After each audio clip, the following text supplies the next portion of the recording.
exactly what's happening on that land, right? We also know that the people who are affected had secured the services of Senior Counsel John Haminwa. They had gone to court. They had obtained a court order. This court order, had it been served on the agency or not, we do not know, but they can tell us that, and they can also go and take the case to court the day after tomorrow. What's the day after tomorrow? Thursday. Right? So yeah, Thursday is the day that they're supposed to go back to court and argue their case. These are people who have gone and built and put up shelters around this piece of land, and this piece of land is owned by the Earthy Water Works Development Agency for the construction and expansion of this particular sewer facility. Now, let's go on the phone and speak to the CEO of the Earthy Water Company, Engineer Thuita Mwangi. Good morning. The Earthy Water and Water Works Development Agency. Good morning, Engineer. Good morning. Good morning. Thank you very much for joining us. This is the Situation Room. In the room, you have me, Eric Latif, Nduoko, and Dr. Mercy Korir. Thank you, Latif. Good morning. Good morning. Morning. Now, let's begin with just give us a background of this particular facility in Kariobangi. The Kariobangi sewage treatment plant is the oldest wastewater treatment plant in the city. I can tell you for sure that it was started in early 60s. The second phase was completed in 1963. And actually, it is the facility that was treating the wastewater from the CPD. The Johor Road corridor, the areas around the CBD, including Kagemi, some parts of E3. That's a facility that manages the wastewater from those regions. So, since it was established, how many times has it been expanded? What's the capacity? Is it still able to hold the population that now resides around all these areas? No. Actually, that is why the other facility at Ruai was started in mid-80s. This facility can only be able to treat about 32,000 cubic meters per day. And over time, that capacity has reduced drastically to about 11,000 cubic meters per day, principally because of the human activities allowed in the wastewater treatment plant.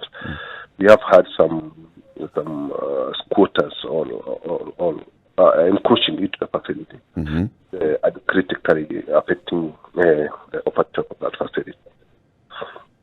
Allowed the year 2014, the government embarked on a mission to expand it as well, so that it could be restored to the original 2,000 cubic meters per day. Okay. And actually allocated 870 million to do exactly that. And among the work that was to do was to repair and replace the broken down inlet electromechanical work, replace all the filter medias, repair electromechanical work on the circular clarifiers, the reticulation pump, and dislodging. Those are major activities that we plan to put the facility into life. And I can tell you now the work is complete. Actually, it was completed late last year, around November, December. But the commissioning of that facility is still pending because of the same issue of encroachment. The land itself was allocated by the then Nairobi County Council. It was supposed to be about 75 acres for that particular facility and for future expansion. Engineer Mwangi, I must ask you, you talk about, commissioning not being able to take place because of the encroachment issue. Obviously, it's not something that started on Sunday. How long has it been that you've had a problem with the encroachment? The problem of encroachment for that land is not historical. Actually, it has been slightly about 5 years or thereabout. The encroachment of that facility started almost at the same time that the rehabilitation work started. And principally that kind of encroachment, what is happening is that some people have come up and put up some shanties, some mabati structures, and much of the population that is living there has rented. Actually, they have not owned the people; they have rented to those few people who have put up those mabati structures. Okay. So we've got some slumlords, so to speak. Then those are the ones who encroached, and then now their tenants are the ones who are getting evicted. Yes. Engineer, was this the time to evict in the manner in which it happened? And two, could it have been done differently, considering that everyone is going through a hard time because of the pandemic? Let me see this. This work started in 2013, 2014. The contractor has been placed, and as you may know, contractors staying in a contract has penalties and repercussions for everything. So as much as possible, the government would also want to release the contractor, release him with the money. We would want also to commission that facility so that we pay him off. The government is running into we run into huge penalties due to delayed commissioning and release of the contractor from that site. And actually, it was not related. And let me also say this. This is not the only contract that is ongoing with those kind of repercussions. All contracts that are ongoing, that were started earlier, even before COVID, are still ongoing. Yeah. So I don't see the relationship between the ongoing contract and the COVID. So I don't know. I may not be able to comment further about the relationship between that and COVID, but it's an ongoing contract that the government needs to complete. Engineer, it's not so much about the contractor and COVID, but the eviction at a time when everyone is going through difficult financial times. Could it have been done at another time, or could it have been done differently? Okay. As far as I know, the work that is ongoing there is doing the fence. Actually, to be able to delineate the area that belongs to the works and the other area. So it's once we do that fence, I don't think we are in any position chasing anybody away. We just continue with our work, doing the fence as it was designed and planned, and that's it. So by the time that we finish the farm, the fence, then these people will be able to look for alternative accommodation. Because as I say, these are tenants. So they can rent somewhere else as long as we finish the fence. We are just going on with the work. Okay, so I hear you saying that the work is going on. I mean, all these other things then are not taken into consideration, whether people lose their homes, whether they have to find an alternate source of accommodation, whether they have to sleep outside, whether their belongings have been strewn all over the place. That's not considered so long as the work goes on. That's what I'm hearing you say, engineer. No. That's not what I'm saying. What I'm saying is that that, among other contracts, are ongoing in the city, and actually we consider everything. That is not the start of that project. Actually, it is the tail end. The fence has been done, much of it, more than 70% of the fence is done, and it is ongoing. And we have been working that way throughout. We talk to the people, and there has never been any outcry before.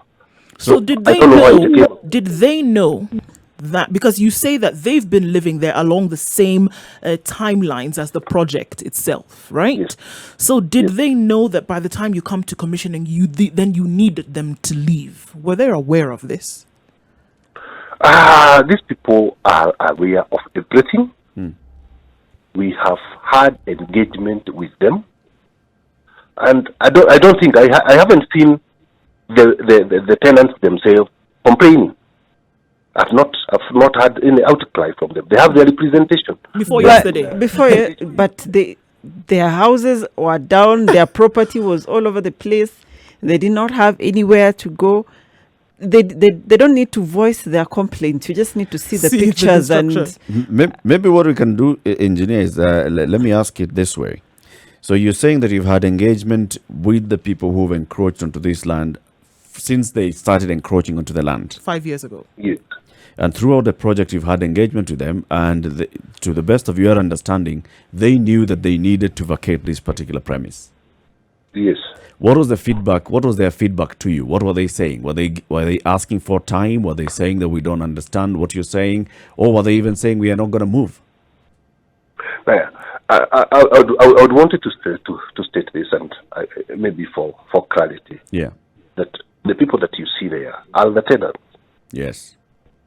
So the tenant is a tenant. You tell him, the tenants today, the person that I engaged with last year is not the person. It's not the same tenant. Have you engaged at all with the person So who has encroached? it's a continuous engagement. It's a continuous agreement. It's a continuous thing, and so on and so forth.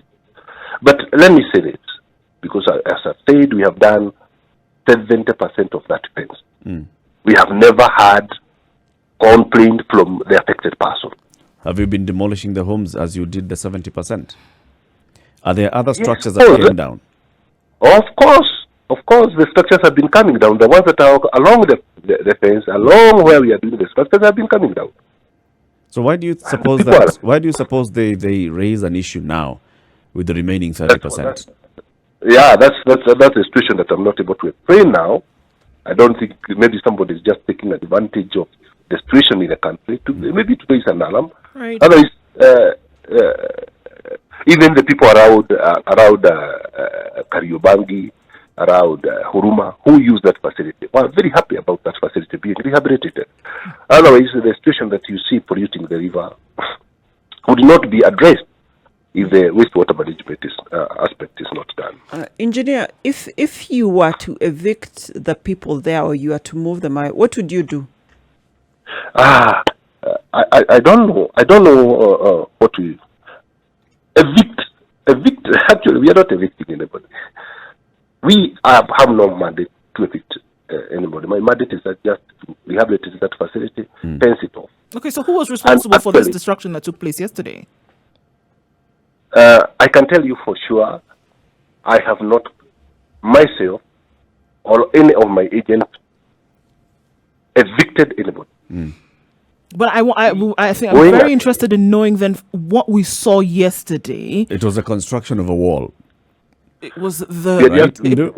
There's the construction of a wall, and then you're constructing a wall, you find a structure on the way, you pull down the structure. Is that what you're saying, engineer? That It's a difference in language. When you say evict, you mean something different. all right, the destruction of homes that took place yesterday, or settlements, or whatever you want to call them, as a result of this wall being erected.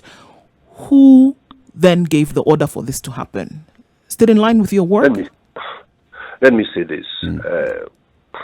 We have been doing that one for the last 5 years. We have never had any complaint. It's something that you've been doing throughout the project. We have done it. We have had the support of even the representation of that team. They are very happy with the facility. I don't know why it is being released. So now, the maybe I'll outright find out, because it's only Latif who called me yesterday night. I was not aware about any complaint happening. Maybe I'll find out later. I'll be able to actually now be reading from your same script. I asked Latif whether he himself has visited that script. He told me no. I haven't visited the place. I also need to visit it now so that we can be able to discuss that. After now, you raised that one yesterday night. Right. Engineer, just give us an understanding of why this work was important. So you've said that the expansion needed to happen in order to stop polluting the river. Explain that. Yeah, what I'm saying, and I think I'm going to repeat it very well, is that the Nairobi CBD and the surrounding areas, Yes. the Dandora area, all those areas around the CBD, the Jogoo Road corridor, the areas in Huruma, not Jogoo Road, sorry, the Juja Road corridor, that is East 3 and Huruma and all that. That is the only place that the wastewater is treated, and that's why it was very, very important to rehabilitate it once it failed, and also to expand it, because as I say, it had reduced the capacity from 2,000 cubic meters to 11,000 cubic meters. Now, when that one happened, and the trunks are going there, that water spills over to Nairobi River, principally the Madare River. And, So basically, what you're saying is what has been happening is that raw sewage spills over into the Madare River. Yes. Raw sewage. And actually, it was. You remember it was carried sometimes last year with the nation media. That was very, very bad. And actually, if you see the statement that the ministry did was that everything is being done to be able to restore the rivers in Nairobi in their normal state. And this is the only way we manage the wastewater, we manage the trunk sewers, we manage the lateral sewers, and we manage the wastewater treatment. Yeah.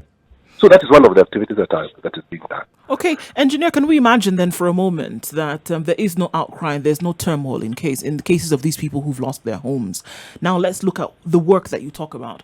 So can you then say unequivocally that we're not going to see the problems with waste entering into the rivers and we're going to have clean sources of water moving forward? Sure. We cannot be able to do that one instantaneously. But I can tell you for sure that the government has a lot of plans to manage the wastewater. That is one of them. We also have an investment of about 20 billion now to be able to connect the homesteads that are not connected. And in the next 5-10 years, we're going to 100% manage the wastewater in the city. Engineer Thuita Mwangi, Chief Executive Officer of the Earthy Waterworks Development Agency, thank you very much for speaking to us.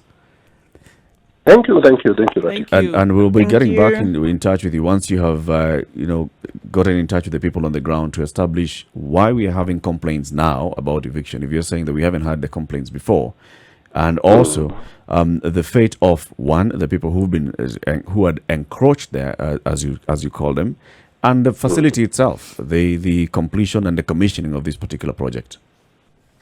Thank you. Welcome. Asante sana. Thank Have a good you. day. All right. Yep.